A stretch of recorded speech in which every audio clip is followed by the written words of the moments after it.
Di pemilu ini, baik itu pilpres atau pilkada, ngehits vocabulary baru, yaitu parcok atau partai coklat. Lu semua udah tahu kan, kalau parcok itu diidentifikasikan dengan sejumlah oknum kepolisian yang ikut cawe-cawe di proses pemilu. Dan karena ulah segelintir orang, jadi satu institusi yang kena deh.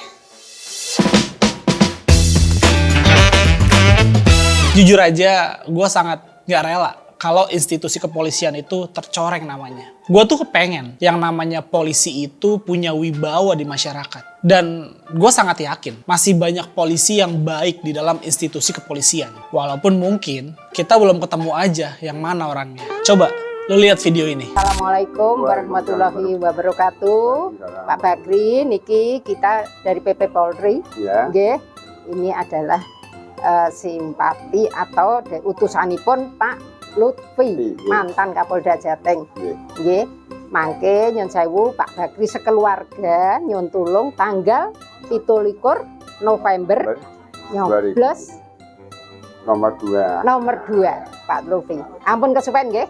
Ini adalah salah satu bukti kelakuan oknum yang merusak nama institusi. Jelas banget kan? Kalau oknum yang membawa-bawa nama Polri sangat jahat. Pak polisi harusnya menangkap orang ini. Karena dia udah merusak nama institusi kepolisian. Kalau didiemin aja, nanti bisa jadi citra negatif Polri makin tinggi, bos. Cuma masalahnya nih, katanya yang beginian itu banyak banget. Tapi kok kalau yang namanya oknum, kok banyak ya? Fenomena parcok ini sebetulnya udah ada dari pemilu tahun 2019.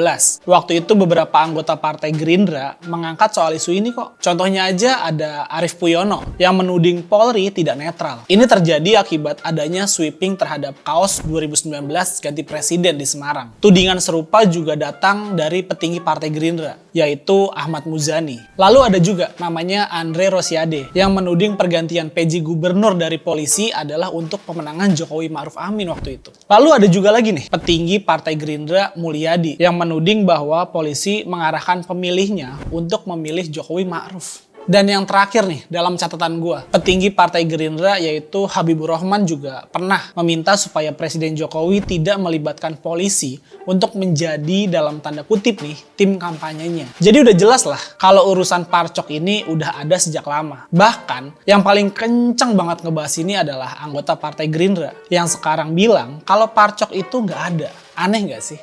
Dulu, dia sendiri yang bilang soal keterlibatan polisi itu ada. Sekarang, dia juga yang bantah. Maksud gue gini lah ya, kita jangan menutup mata lah soal ini. Kalau emang ada ya diperbaiki. Jangan kalau menguntungkan, kita tutup mata. Kalau merugikan, baru kita teriak-teriak. Sekarang udah bukan saatnya begitu, bos. Sekarang saatnya, apa yang nggak baik, ya kita perbaiki. Menurut gue nih, kenapa bisa ada isu soal parcok ini? Coba kita pelajarin lagi isu-isu yang beredar nih. Yang pertama, soal dugaan adanya intimidasi kepala desa. Supaya mengkoordinasikan supaya warga desanya itu kabarnya ditargetkan harus sekian persen suara. Kalau nggak mau ikutin arahan, ya bakal dikriminalisasi soal penggunaan dana desa. Yang kedua, soal dugaan adanya intimidasi kepada pengusaha, supaya hanya memberikan sumbangan ke calon yang didukung penguasa. Kalau nggak nurut, bisnisnya nih dalam tanda kutip bakal diganggu, bos. Dan yang ketiga nih, soal dugaan adanya keterlibatan oknum anggota polisi untuk urusan penyebaran bansos. Yang keempat, dugaan keterlibatan polisi untuk mendekati, menekan, dan mengkondisikan ormas. Dan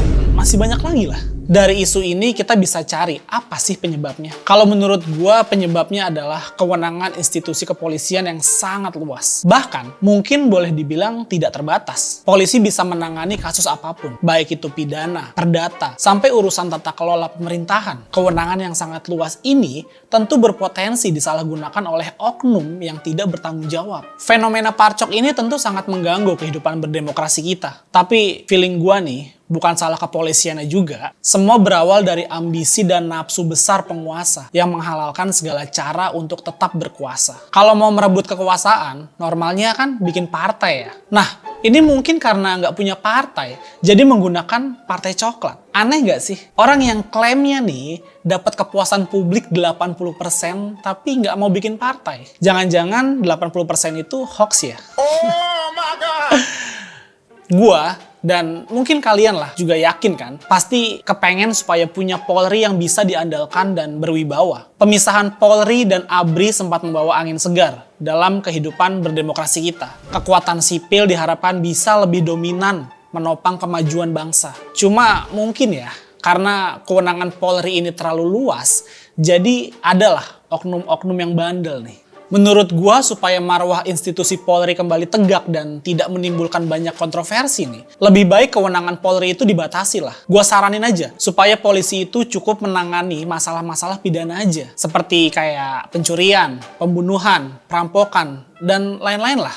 Dan untuk masalah perdata dan pemerintahan, jangan lagi dihandle sama Polri. Misalnya ada sengketa tanah, ya serahin aja ke ATR BPN yang mengurus masalah hukumnya. Atau ada urusan korupsi, biar KPK aja yang ngurus soal itu. Tapi dengan catatan ya, institusi lain seperti KPK harus diperkuat dan independen. Jangan lagi berada di bawah kepresidenan. Kalau masih di bawah lembaga kepresidenan, ya sama aja bohong, bos. Maksud gue gini loh, jangan semuanya dibebankan kepada polisi. Kasian kalau kepolisian kita harus handle semua masalah masyarakat. Jadi gue tuh pengen kepolisian fokus aja di masalah keamanan warga. Untuk urusan lain ya bisa diberesin sama institusi yang lain. Gue sih ngebayanginnya ya, kalau misalnya gue jadi penyidik, hari ini gue bikin BAP untuk kasus pencurian, besok gue bikin BAP untuk kasus sengketa tanah, lusa gue bikin BAP soal urusan waris. Gila nggak tuh? Satu orang penyidik harus ngerti semua urusan, sedangkan kemampuan kita sebagai manusia itu terbatas, bos. Itu ibarat seseorang yang harus menguasai semua ilmu, mulai dari ilmu fisika, matematika, biologi, komunikasi, hukum, sosiologi, filsafat. Masa sampai harus menggambar pun harus bisa, bos? Ya modern lah, bos. Gue belum pernah tahu ya ada orang yang bisa menguasai semua ilmu itu. Karena menurut gue, setiap orang dikasih keahlian masing-masing. Jadi sebaiknya gunakan sesuatu yang menjadi keahlian kita aja. Begitupun para bapak dan ibu polisi yang harus menggunakan keahliannya dalam hal keamanan masyarakat. Gunakan itu untuk melayani masyarakat. Dengan kewenangan polisi yang terbatas, tentu tidak ada lagi anggota polisi yang bisa menggunakan kewenangannya dengan semena-mena. Nggak akan ada lagi tuh oknum bisa menekan-nekan kepala desa supaya ikut pemilihan politik penguasa. Dan nggak ada lagi tuh oknum-oknum yang bisa menekan pengusaha untuk cuma mendukung calon yang didukung oleh penguasa.